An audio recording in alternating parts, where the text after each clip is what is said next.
Hello बच्चों, आज का अपना क्लास का टारगेट है four friends of A triangle. आज हम लोग बहुत इंपॉर्टेंट टॉपिक सीखने जा रहे हैं जो आपको क्लास 11-12 में भी बहुत काम में आना है और अप टू 10 तक तो डेफिनेशंस आते हैं। तो इस टॉपिक का मैंने नाम रखा है फोर फ्रेंड्स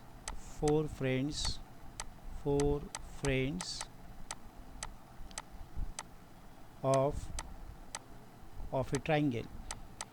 एक ट्रायंगल का चार जो फ्रेंड होता है वो कौन कौन सा होता है, इसको हम लोग देखते हैं। तो पहला सबसे लिस्ट में हम लोग ऐड करना चाहेंगे इसके जो सबसे अच्छे फ्रेंड है, सारे फ्रेंड ही अच्छे हैं, तो उस फ्रेंड का नाम है ऑर्थो सेंटर। तो अपना पहला फ्रेंड है ऑर्थो सेंटर। तो dear friends, dear students, orthocentre को मैं लिखना चाहूँगा ओ से। ऑर्थो सेंटर को मैं ओ से लिखना चाहूँगा। अब इसका डेफिनेशंस क्या है ये देखते हैं कि एक ट्रायंगल का अगर हम लोग परपेंडिकुलर ड्रॉ करते हैं, ऑल्टीट्यूड्स ड्रॉ करते हैं from vertex to opposite sides, तो ये ऑल्टीट्यूड्स, तीन ऑल्टीट्यूड्स जहाँ इंटरसेक्ट करता है इसको ऑर्थो सेंटर बोलते हैं। तो इसको आप ऐसे लिख सकते हैं पॉइंट ऑफ कॉन्करेंसी, मतलब जहाँ पर इंटरसेक्ट हुआ है। Point of concurrency, CURRENCY, point of concurrency of altitudes of a triangle, ठीक है ना। तो एक ट्रायंगल का अगर हम लोग तीन ऑल्टीट्यूड्स लेते हैं तो ये तीनों ऑल्टीट्यूड्स जहाँ पर इंटरसेक्ट करेगा उसको हम लोग बोलेंगे ऑर्थो सेंटर। तो एक डायग्राम पहले हम लोग ड्रॉ करते हैं, ठीक है ना। एक नॉर्मल से ट्रायंगल ले लेते हैं, एक्यूट एंगल ट्रायंगल, और इस एक्यूट एंगल ट्रायंगल में हम लोग इसको देखते हैं ऑर्थो सेंटर कहाँ है। तो सबसे पहले ये वर्टेक्स ए है, ये वर्टेक्स बी और ये वर्टेक्स सी। ए से आपको ऑपोजिट साइड्स के ऊपर एक परपेंडिकुलर ड्रॉ करना है। आपने ड्रॉ कर दिया, एक नाम दे देते हैं AD, क्लियर है ना। दूसरा जो परपेंडिकुलर ड्रॉ करते हैं बी से AC के ऊपर में, तो यहाँ पर एक परपेंडिकुलर ड्रॉ कर दिया हमने और इसका हमने नाम दे दिया BE। अब सिमिलरली थोड़ा सा E ख़राब हो गया, इसको अच्छे से लिखते हैं BE, ठीक है ना। और एक परपेंडिकुलर हम लोग जो ड्रॉ करेंगे वो ऑब्वियसली इस पॉइंट से ही पास करेगा। तो ये परपेंडिकुलर हम लोग C से ड्रॉ करेंगे AB के ऊपर में और इसका एक नाम दे देंगे F। तो यहाँ पर तीन परपेंडिकुलर जो आपको दिख रहे हैं ये कहाँ इंटरसेक्ट कर रहे हैं, एक पर्टिकुलर पॉइंट O पे इंटरसेक्ट किए। तो ये ट्रायंगल कैसा है, तो यहाँ पर O is nothing but ortho centre, ठीक है ना, ऑर्थो सेंटर है। और ये ट्रायंगल कैसा है, ये ट्रायंगल है एक्यूट एंगल ट्रायंगल। तो फॉर एक्यूट एंगल ट्रायंगल, अगर आपके पास एक्यूट एंगल ट्रायंगल होता है तो आपका ऑर्थो सेंटर ऑलवेज लाई करेगा इनसाइड द ट्रायंगल। तो for acute angled triangle, ortho centre lies inside the triangle. Ortho centre हमेशा ट्रायंगल के अंदर लाइज करने वाला है, ठीक है ना। तो क्या ऑर्थो सेंटर बाहर एग्जिस्ट कर सकता है ट्रायंगल का, इसको भी हम लोग देख लेते हैं। क्या साइड के ऊपर एग्जिस्ट कर सकता है, ये भी केस को काउंट कर लेते हैं। पर्टिकुलरली हम लोग एक राइट एंगल ट्रायंगल के बारे में बात करते हैं, ठीक है ना। एक राइट एंगल ट्रायंगल ले लेते हैं। तो इस राइट एंगल ट्रायंगल का हम लोग ऑर्थो सेंटर को खोजते हैं। तो ये अपना बन गया राइट एंगल ट्रायंगल और इसका मैं नाम ऐसा दे देता हूँ A, B एंड C। ये 90 डिग्री है, क्लियर है ना। चलो अब ध्यान से आप देखो डेफिनेशन क्या बता रहा है कि आपको A वर्टेक्स से दूसरे साइड के ऊपर में, ऑपोजिट साइड्स के ऊपर में एक परपेंडिकुलर ड्रॉ करना है। तो यहाँ से ये तो क्लियर है कि AB परपेंडिकुलर है BC के ऊपर में, और फिर B वर्टेक्स से आपको ऑपोजिट साइड जो है AB या एक्सटेंडेड AB के ऊपर एक परपेंडिकुलर ड्रॉ करना है। तो C वर्टेक्स से आपने परपेंडिकुलर ड्रॉ किया तो ये BC परपेंडिकुलर है AB के ऊपर में। तो ये दोनों परपेंडिकुलर आपस में कहाँ इंटरसेक्ट कर रहे हैं ये फाइंड आउट करो, that is the point B में फाइंड आउट करो कि ये B पे इंटरसेक्ट किए। ये क्लियर है। तो अगर मैं B से एक ये बी वर्टेक्स से अगर ऑपोजिट साइड्स के ऊपर एक परपेंडिकुलर ड्रॉ कर दूं लाइक दिस वन, तो यहाँ से क्या पता चला आपको कि ये तीनों परपेंडिकुलर, ए वर्टेक्स से जो आपने परपेंडिकुलर ड्रॉ किया, सी वर्टेक्स से जो आपने परपेंडिकुलर ड्रॉ किया वो बी पे इंटरसेक्ट किया, और बी वर्टेक्स से आपने ऑपोजिट साइड्स के ऊपर में एक परपेंडिकुलर ड्रॉ कर दिया, दैट इज़ डी। तो ये तीनों परपेंडिकुलर कहाँ आके मीट कर रहे हैं? बी पॉइंट में। तो जब आपके पास राइट एंगल ट्राइंगल होता है तो आपका ऑर्थो सेंटर कहाँ फॉर्म करता है? At 90 degree. तो for a right angle triangle orthocentre is the B point. Clear हो रहे?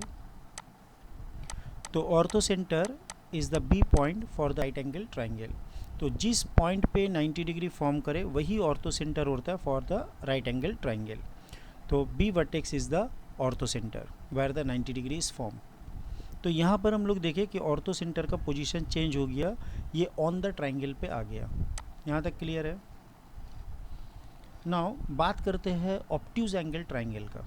तो सबसे पहले एक ऑब्ट्यूज एंगल ट्राइंगल में ड्रॉ करता हूँ like this one. Obtuse angle सारे बच्चे जानते हैं, वो एंगल होता है जिसका वैल्यू 90 से ज़्यादा हो, जिसका वैल्यू हमेशा 90 से ज़्यादा हो। क्लियर है ना? तो यहाँ पर मैं इस ट्राइंगल का एक नाम दे देता हूँ ए, इस पॉइंट का नाम देता हूँ बी और इस पॉइंट का सी। क्लियर हो रहा है? तो अभी आपको ड्रॉ क्या करना है? अभी आपको ड्रॉ करना है ए वर्टेक्स से एक परपेंडिकुलर ड्रॉप करना है जो इंटरसेक्ट करना चाहिए BC को, या एक्सटेंडेड BC को इंटरसेक्ट करना चाहिए। ठीक है ना? तो now I am going to draw the perpendicular from the A vertex. A vertex से आप एक परपेंडिकुलर ड्रॉ कर दो लाइक दिस वन। ऐसा ड्रॉ करते हुए जाएंगे। तो ये किसको इंटरसेक्ट करना चाहिए? ये BC। अगर इंटरसेक्ट किया तो बहुत अच्छा, नहीं तो B को एक्सटेंड करवा देते। तो B को अगर हम लोग एक्सटेंड करेंगे तो आप देख सकते हो कि ये BC के ऊपर में परपेंडिकुलर हुआ इस पॉइंट पे। तो इसका हम एक नाम दे देते हैं M पॉइंट। ठीक है ना? और इसके बाद इसको थोड़ा सा एक्सटेंड कर देते हैं लाइक दिस वन। नाउ आपका सेकेंड काम क्या है कि आपको अब परपेंडिकुलर ड्रॉ करना है किसके ऊपर? C पॉइंट से AB के ऊपर या एक्सटेंडेड AB के ऊपर। तो अब हम लोग C पॉइंट से एक परपेंडिकुलर ड्रॉ करने जा रहे हैं लाइक दिस वन। तो ये परपेंडिकुलर ऐसा ड्रॉ करते हैं। ठीक है ना? अब ये ड्रॉ हो रहा है लेकिन ये AB को कट नहीं किया, तो हम लोग AB को थोड़ा सा एक्सटेंड कर देते हैं लाइक दिस वन। तो व्हाट यू ऑब्जर्व दैट ये एंड पॉइंट पे 90 डिग्री फॉर्म कर गया है। क्लियर है? अब ये जो दोनों परपेंडिकुलर है ना, ये येलो लाइन वाला परपेंडिकुलर और यहाँ से एक आ रहा है आपके पास ग्रीन लाइन वाला परपेंडिकुलर। अब ये देखिए ये दोनों आपस में कहीं ना कहीं इंटरसेक्ट कर रहा है। अरे ये पॉइंट में इंटरसेक्ट कर गया। ठीक है ना? तो अब अपने पास एक साइड बच गए, दैट इज़ AC साइड। अब ये AC साइड के ऊपर में B वर्टेक्स से एक परपेंडिकुलर ड्रॉ करते हैं। चलो इसको ड्रॉ कर दिए ऐसे लाइक दिस। तो ये एक 90 डिग्री बन रहा है, इसका एक नाम दे देते। इसका M दिए थे, इसका N देते, तो इसका मैं नाम दे देता हूँ P। तो ये परपेंडिकुलर को अगर आप एक्सटेंड करेंगे बैक साइड में पीछे की तरफ तो देखा जाएगा ये इंटरसेक्ट कर रहा है इसी पॉइंट पे। तो इसका नाम होगा ऑर्थो सेंटर। तो according to the definition what we observe that कि अगर आपके पास ऑब्ट्यूज एंगल ट्राइंगल है, मान लेते ये एंगल 120 डिग्री है, तो in this case what we observe that कि आपका जो ऑर्थो सेंटर है वो ट्राइंगल के अंदर लाई नहीं कर रहा है। तो in case of obtuse angle triangle, अगर आप ऑब्ट्यूज लेंगे, obtuse angle triangle, obtuse angle triangle, ortho centre lies, ortho centre lies outside the triangle. Ortho centre कहाँ लाई करता है? आउटसाइड द ट्राइंगल, ट्राइंगल के बाहर लाई करने वाला है। क्या क्लियर हो रहा है? तो for acute angle triangle ortho centre lies inside the triangle, for right angle triangle ortho centre lies at the 90 degree, और 90 डिग्री में जहाँ पर वर्टेक्स पे 90 डिग्री फॉर्म हुआ that will be the ortho centre. अगर आपके पास ऑब्ट्यूज एंगल ट्राइंगल है तो in case of obtuse angle triangle your ortho centre lies outside the triangle, और ये ट्राइंगल के आउटसाइड में लाई करेंगे। यहाँ तक क्लियर है बच्चों? चलो नेक्स्ट हम लोग एक टॉपिक की तरफ डिस्कशन करते हैं। अपना नेक्स्ट टॉपिक है या नेक्स्ट फ्रेंड है ट्राइंगल का, इसका हम लोग नाम देते हैं सेंट्रॉइड। इसका नाम देते हैं सेंट्रॉइड। ठीक है ना? तो डेफिनेशन से समझते हैं कि सेंट्रॉइड क्या होता है। In case of a triangle the point of concurrency of the medians. तो point of concurrency of the medians जहाँ पर 3 मीडियंस मीट कर जाए उसको हम लोग सेंट्रॉइड बोलते हैं, ठीक है ना। तो नाउ सबसे पहले डेफिनेशन देखते हैं, point of concurrency of median. Point of concurrency, point of concurrency of medians. तो जहाँ पर 3 मीडियंस मीट करते हैं उसको हम लोग बोलते हैं सेंट्रॉइड। अब अगर आपके पास यहाँ पर एक ट्रायंगल हो जो एक्यूट एंगल है, जो एक्यूट एंगल ट्रायंगल है, तो अगर आप इसका मीडियन देखेंगे, आप ये मिड पॉइंट ले लीजिए, इसको मिड पॉइंट ले लीजिए, ये वाले को मिड पॉइंट ले लीजिए और इसको आप ज्वाइन कर दीजिए, तो आप क्या देखेंगे कि इसका जो सेंट्रॉइड है वो इनसाइड द ट्रायंगल लाई कर रहा है, ठीक है ना। तो in case of acute angle triangle तो centroid will be here inside the triangle.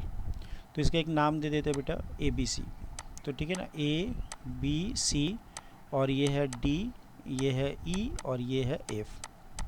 तो ये हो गया एक एक्यूट एंगल ट्रायंगल जहाँ पर सेंट्रॉइड हमेशा इनसाइड द ट्रायंगल लाई करता है। अगर आपके पास राइट एंगल ट्रायंगल है, एक राइट एंगल ट्रायंगल ले लेते हैं और यहाँ पर हम लोग क्या देखते हैं, ये आपका A है, ये B है और ये C है। तो आपको ज्वाइन क्या करना पड़ेगा, मीडियन। मिडिल पॉइंट से ऑपोजिट वर्टेक्स को ज्वाइन करने से मीडियन आता है, तो आप इसको ज्वाइन कर लें और यहाँ पर आप मिड पॉइंट ले लीजिए साइड का ये वाला और इसके साथ C को ज्वाइन कर दीजिए लाइक दिस। तो आपके पास सिर्फ अब B बचा, तो B के साथ आप ये सेंट्रॉइड को ज्वाइन करके यहाँ पर दे दीजिए। तो व्हाट वी ऑब्जर्व दैट, इसको E करते हैं और इसको F नाम देते हैं। तो in case of a right angle triangle also we observe that our centroid is here. Centroid को जनरली हम लोग G से लिखते हैं। तो for a right angle triangle अगर B में 90 डिग्री फॉर्म हुआ है, तो in case of right angle triangle also centroid lies inside the triangle. तो यहाँ पर भी इनसाइड में है, ठीक है ना, और यहाँ पर भी इनसाइड में है। क्लियर हो रहा है। नाउ एक केस बच गया आपके पास ऑब्ट्यूज एंगल ट्रायंगल। तो now if you take obtuse angle triangle what will happen. तो in case of a obtuse angle triangle now we notice that, हम लोग देख सकते हैं ये वाला 120 डिग्री है। तो आपको करना क्या है कि जस्ट आप इसका मिड पॉइंट लो और ये वर्टेक्स से ज्वाइन करो। इसका एक नाम दे देते हैं हम लोग ABC। तो नाउ आप ज्वाइन करो यहाँ से B के साथ, इस पॉइंट को ज्वाइन कर दो, इसका एक नाम दे देते हैं E, ठीक है ना। और नेक्स्ट हम लोग लेते हैं BC साइड का मिड पॉइंट और उसको A से ज्वाइन करवाते हैं लाइक दिस वन। तो यहाँ पर जैसे आप ज्वाइन करेंगे यहाँ पर ये इंटरसेक्ट कर जाएगा, तो इसके साथ आप फिर इसको ज्वाइन कर दो, ठीक है ना। C के साथ इस पॉइंट को ज्वाइन कर दो। तो व्हाट वी ऑब्जर्व दैट, ये आपका मीडियन बन गया। तो for any case of triangle, तो what we observe that, for any case of triangle what we observe that कि ये जो आपका सेंट्रॉइड है वो हमेशा इनसाइड द ट्रायंगल लाई करता है। तो now if you have obtuse, तो in case of obtuse angle triangle, obtuse angle triangle, तो now it is also lies inside the triangle, ये इनसाइड द ट्रायंगल लाइज करेगा। तो in any situation, if it is acute angle triangle, if it is obtuse angle triangle, if it is right angle triangle, your centroid always lies inside the triangle. Clear है। एक important property जो हम लोग इसमें observe करते हैं इन case of A this one centroid के case में, वो क्या है वो ज़रा सा आपके साथ डिस्कस कर लेते हैं। आप कोई भी सेंट्रॉइड उठा लो, यहाँ से अगर आप ये लेंथ को कैलकुलेट करते हो from vertex to the centroid AG, और उसके बाद ये G से D तक अगर हम लोग लेते हैं, G से D तक, तो ये जो रेशियो आएगा ये हमेशा, तो AG/GD ये हमेशा 2:1 होता है। तो कोई भी मीडियन सेंट्रॉइड में हमेशा 2:1 रेशियो में डिवाइड हो जाता है।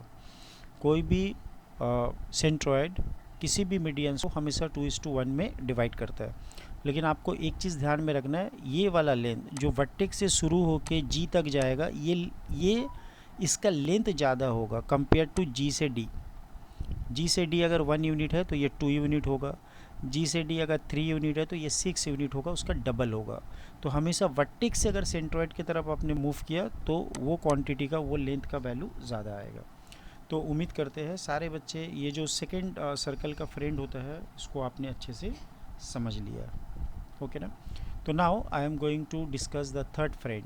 अब हम थर्ड फ्रेंड के बारे में डिस्कशन करेंगे और इसका थर्ड फ्रेंड का नाम होता है सेंट्रॉयड।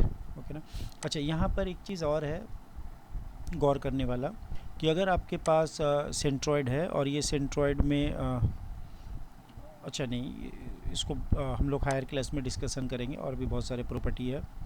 तो नाउ नेक्स्ट हमारे फ्रेंड है सर्कल का, उनका नाम है इन सेंटर, उनका नाम है इन सेंटर। ठीक है ना। तो ये इन सेंटर का क्या प्रॉपर्टी होता है ये देख लेते हैं। तो point of concurrency of the interior angle bisector always lies within the triangle. तो point of concurrency of the interior angle bisector, तो इन सेंटर का डेफिनेशन क्या है? Point of concurrency point of concurrency of interior angle bisector of interior angle bisectors. तो जहाँ पर triangle के तीनों इंटीरियर एंगल का बाइसेक्टर जहाँ मीट करता है उसको हम लोग बोलते हैं इन सेंटर।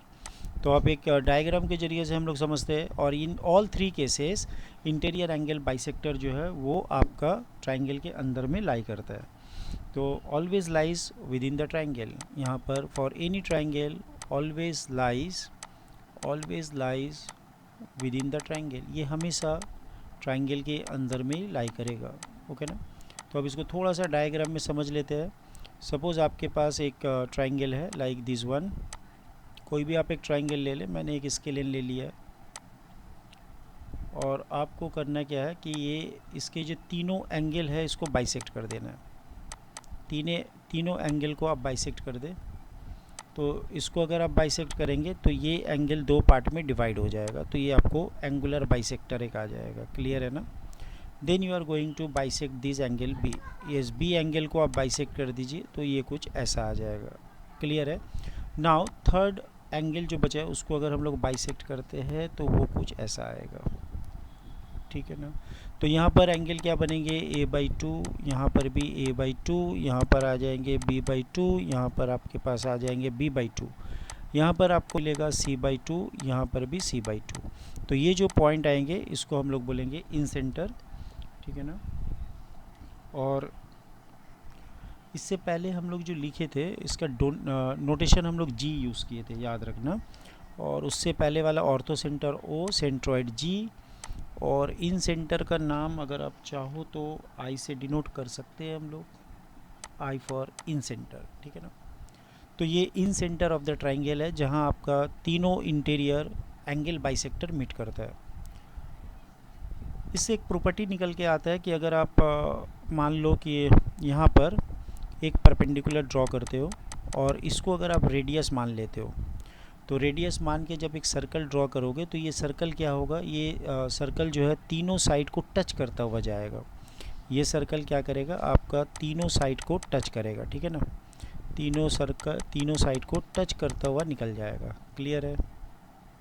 तो मान लेते इसको यहाँ टच करता है और ऐसे करते हुए ये निकलेगा। तो ये जो सर्कल आपको मिलेगा ना, इस सर्कल का नाम हो जाएगा इन सर्कल। ये सर्कल को हम लोग बोलेंगे इन सर्कल। क्लियर हो रहा है यहाँ से यहाँ तक?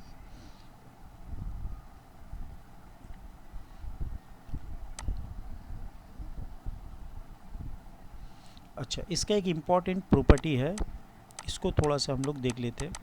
मान लो आपके पास एक ट्राइंगल है और इस ट्राइंगल का कोई भी आपने एक एंगल ले लिया, मैं ए एंगल ले लेता हूँ और इसका एक बाइसेक्टर को ड्रॉ करता हूँ। ठीक है ना। तो ये एंगल बाइसेक्टर प्रॉपर्टी भी इसको बोलते हैं। अगर आपने इसका एक बाइसेक्टर ड्रॉ कर लिया है तो वो कुछ ऐसा आएगा और इसको एक पॉइंट में कट करता हुआ निकलेगा। तो क्या इसका रेशियो हम लोग बता सकते हैं क्या है? BD/DC।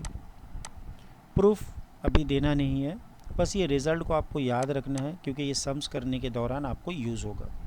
तो आपको याद रखना है कि interior angle bisector of a triangle, तो कोई भी एक इंटीरियर एंगल ले लेते हैं एक ट्राइंगल का और उसका जो बाइसेक्टर ड्रॉ करते हैं तो वो करता है divide the opposite side in the ratio of the sides containing the angle. ये डिवाइड करता है इस साइड को in the ratio of the sides containing that angle. मतलब ये एंगल जो दोनों साइड से बना है वो है AB और एक है AC। तो ये किस रेशियो में डिवाइड करेगा, यहाँ से यहाँ तक और यहाँ से यहाँ तक अगर आप लेंथ का रेशियो लेंगे तो ये सेम एज आएगा AB/AC के बराबर। क्लियर है। तो मान लेते हैं ये साइड का लेंथ 6 है और ये साइड का लेंथ 8 है। तो आपसे पूछा बताओ BD/DC कितना होगा, तो आपको सिंपली लिखना है 6:8, तो आपका आंसर आ जाएगा 3:4। तो ये प्रॉपर्टी आपको ध्यान में रखना है कि interior angle bisector of A triangle divides the opposite sides in the ratio of the sides containing that angle. Very important property है, ये प्रॉपर्टी को आप अच्छे से पढ़ें क्योंकि इसके ऊपर बहुत सारा सम्स हम लोग अच्छे लेवल का सम्स को करेंगे। चलो बच्चों, गेम को आगे बढ़ाया जाए और इस बार इस गेम का आखिरी पड़ाव पे हम लोग पहुंच गए हैं और ये आखिरी फ्रेंड जो है ट्रायंगल्स का उसको हम लोग बोलते हैं सरकम सेंटर। उसका हम लोग नाम देंगे सरकम सेंटर, ठीक है ना।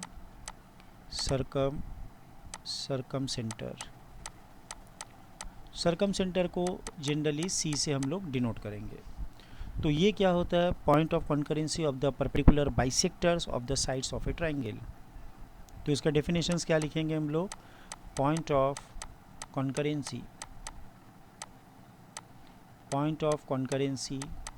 ऑफ परपेंडिकुलर बाइसेक्टर्स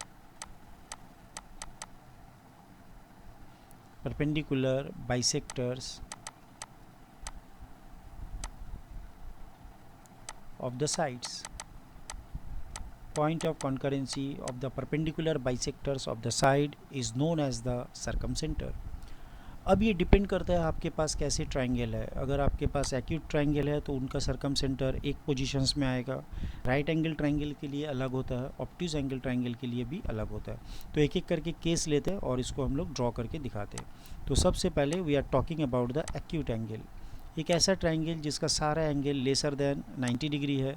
तो अगर जब आप इसका परपेंडिकुलर को बाइसेक्ट करोगे लाइक दिस वन, आपने परपेंडिकुलर बाइसेक्टर ड्रॉ कर दिया साइड्स का, इसका भी आपने परपेंडिकुलर बाइसेक्टर ड्रॉ कर दिया, इसका भी आपने ड्रॉ कर दिया। तो ये परपेंडिकुलर बाइसेक्टर है, ये परपेंडिकुलर बाइसेक्टर है, ये यहाँ पर कहीं इंटरसेक्ट कर रहे हैं। तो ये जो पॉइंट आ रहा है आपके पास, इसी को हम लोग बोलेंगे C, मतलब सरकम सेंटर। तो ये पॉइंट पे इंटरसेक्ट करेगा परपेंडिकुलर बाइसेक्टर तीनों C। अच्छा, यहाँ पर एक कन्फ्यूज़न हो सकता है ना कि मैंने इसका A, इसका B और ये ट्रायंगल का पॉइंट का नाम C दिया है। तो एक काम करते हैं डियर, इसको कुछ दूसरा नाम से डिनोट कर देते हैं। C फॉर सरकम सेंटर तो दिखने में अच्छा लग रहा है, O फॉर ऑर्थो सेंटर भी ठीक था। तो ट्रायंगल का नाम को चेंज कर देते, ठीक है ना, क्योंकि ये नोटेशन मुझे रखना है, ये बहुत प्यारा सा नोटेशन है। तो नाम दे देते PQR, तो इसका सरकम सेंटर आपका C आ जाएगा। चलो थोड़ा सा आगे बढ़ते हैं, ले लेते हैं राइट एंगल ट्रायंगल, ठीक है ना। अब राइट एंगल ट्रायंगल में आप क्या देखोगे कि अगर आपने इसका जो है परपेंडिकुलर बाइसेक्टर ड्रॉ किया, मतलब हर साइड को आपको परपेंडिकुलरली बाइसेक्ट करना है। तो ये P है, ये Q है और ये R है। तो अगर आप इस साइड को PQ को बाइसेक्ट करोगे तो इसका बाइसेक्टर कुछ ऐसा निकल जाएगा, है ना। तो ये यहाँ पर 90 डिग्री फॉर्म करेगा। क्लियर हो रहा है। ट्रायंगल जो है थोड़ा सा मेरा अजब सा बन गया है, लेकिन ये एग्जैक्टली राइट एंगल ट्रायंगल दिख नहीं रहा है, साइड उल्टा सीधा दिख रहा है, ठीक है ना। तो थोड़ा सा इसको प्यार से बनाते हैं लाइक दिस वन। क्लियर हो रहा है। तो ये अपना बाइसेक्टर आया है, ठीक है ना। चलो R को यहाँ डालते हैं। तो आप देखेंगे कि जब आप इस साइड को बाइसेक्ट करेंगे तो इसका बाइसेक्टर कुछ यहाँ से जाएगा, ठीक है ना। ये दोनों आधा हो जाएगा, फिगर में ऐसा दिख नहीं रहा है, लेकिन ये हकीकत में जब आप बाइसेक्टर ड्रॉ करेंगे तो ये बाइसेक्टर दोनों यहाँ पर ठीक mid point of the hypotenuse पे मीट करता है, mid point of the hypotenuse होता है, ठीक है ना। और सेकेंड बाइसेक्टर अगर आप परपेंडिकुलरली ड्रॉ करेंगे तो वो यहाँ से जाएगा। क्लियर है। तो ये आपके पास 90 डिग्री है और ये भी आपके पास जो है 90 डिग्री हो गया, ठीक है ना। तो ऐसे करके आप ड्रॉ कर दीजिए। तो तीनों परपेंडिकुलर बाइसेक्टर ये कहाँ से पास करने वाला है, mid point of the hypotenuse से। तो in case of a right angle triangle, ये तो आपके पास एक्यूट था, एक्यूट के लिए अंदर पे लाई करता है। और फॉर राइट एंगल ट्रायंगल, अगर आपके पास राइट एंगल ट्रायंगल है तो midpoint of the hypotenuse will be the circumcentre. Midpoint of the hypotenuse तो ये हाइपोटेन्यूज का मिड पॉइंट जो होता है यही हो जाता है आपके पास सरकम सेंटर के पास। हम लोग मूव करते हैं कि अगर आपके पास एक एक्यूट एंगल एक ऑब्ट्यूज एंगल ट्रायंगल है, तो मान लेते ये वाला आपके पास एक ऑब्ट्यूज एंगल ट्रायंगल है। तो इस ऑब्ट्यूज एंगल ट्रायंगल का अगर आप परपेंडिकुलर बाइसेक्टर ड्रॉ कर रहे हो, मतलब ये साइड को आपने अगर परपेंडिकुलरली बाइसेक्ट कर दिया तो वो कुछ ऐसा आ जाएगा, परपेंडिकुलर बाइसेक्टर, ठीक है ना। ये 90 डिग्री हो गया और ये दोनों इक्वल पार्ट में डिवाइड हो गया। ट्रायंगल का नाम दे देते हैं PQR। अगर आपने PQ साइड को बाइसेक्ट किया है तो आप फिर देखेंगे कि PQ साइड का जो बाइसेक्टर है वो कुछ ऐसा निकलेगा आधा करते हुए। तो यहाँ पर देख रहे हैं आप, ये येलो लाइन जो है और ये ग्रीन लाइन ये मीट तो कर रहे हैं लेकिन आउटसाइड ऑफ द ट्रायंगल। तो what we observe that in case of a obtuse angle triangle, इसको मैं 120 डिग्री मान लेता हूँ, तो ये 90 है, ये 90 है। तो इसके लिए जो पॉइंट ऑफ कॉन्करेंसी आएगा वो आउटसाइड ऑफ द ट्रायंगल होगा। तो for obtuse angle triangle, it lies outside. So now the circumcenter C lies outside. C जो है वो आउटसाइड में लाई करने वाला है, ठीक है ना। तो यहाँ तक आप लोग उम्मीद करते हैं आप लोग समझ पा रहे हो, ठीक है ना। अब यहाँ पर एक प्रॉपर्टी आपको याद रखना है कि एक इम्पॉर्टेंट सा प्रॉपर्टी आता है, तो इसको हम लोग लिखते हैं प्रॉपर्टी 1। अगर आपने किसी भी सरकम सेंटर को लिया है और वहाँ से आपने ये वर्टेक्स तक का अगर आपने डिस्टेंस ले लिया, लाइक दिस वन, किसी भी सेंटर से अगर आपने वर्टेक्स तक का डिस्टेंस लिया है और अगर आपने एक सर्कल ड्रॉ करने की कोशिश की विथ सेंटर C, तो व्हाट वी ऑब्जर्व दैट, आप ऑब्जर्व करेंगे ये जो आपका सर्कल है ये PQR से पास करेगा। ये तीनों केस में ही होगा। तो if you take C as the centre and CP as the radius, तो what you observe that one circle is passing through the 3 points. इस सर्कल का एक स्पेशल नाम है, तो इसको हम लोग बोलते हैं सरकम सर्कल, ठीक है ना। चलो ये एक प्रॉपर्टी है। अगर आपके पास आइसोसेलेस ट्रायंगल है, ध्यान से सुनना, आइसोसेलेस, अगर आपके पास आइसोसेलेस ट्रायंगल है तो इस केस में ऑर्थोसेंटर हो, सेंट्रॉइड G, सरकम सेंटर C और इन सेंटर I, ये तीनों पॉइंट एक ही लाइन में आ जाएंगे, कोलिनियर होगा। फिर से रिपीट कर रहा हूँ, if you have a isosceles triangle then orthocentre हो, circumcentre C, incentre I and centroid, ये तीनों कोलिनियर, ये चारों पॉइंट कोलिनियर हो जाएंगे, एक ही लाइन पे आ जाएंगे, ठीक है ना। प्रॉपर्टी 2 पे आते हैं कि मान लो अगर आइसोसेलेस के बदले में आपके पास इक्विलैटरल है, अगर आपके पास इक्विलैटरल ट्रायंगल है तो in that case what will happen, O orthocentre will be equal to centroid will be equal to circumcentre will be equal to incentre. तो ये कब होगा, इक्विलैटरल में होगा, और आइसोसेलेस में क्या होगा, कोलिनियर होगा। All the 3 points will be on the same straight line. तो उम्मीद करते हैं ये चारों फ्रेंड के बारे में, ट्रायंगल्स के जो ये 4 फ्रेंड है आपको ज़रूर से अच्छा लगा होगा।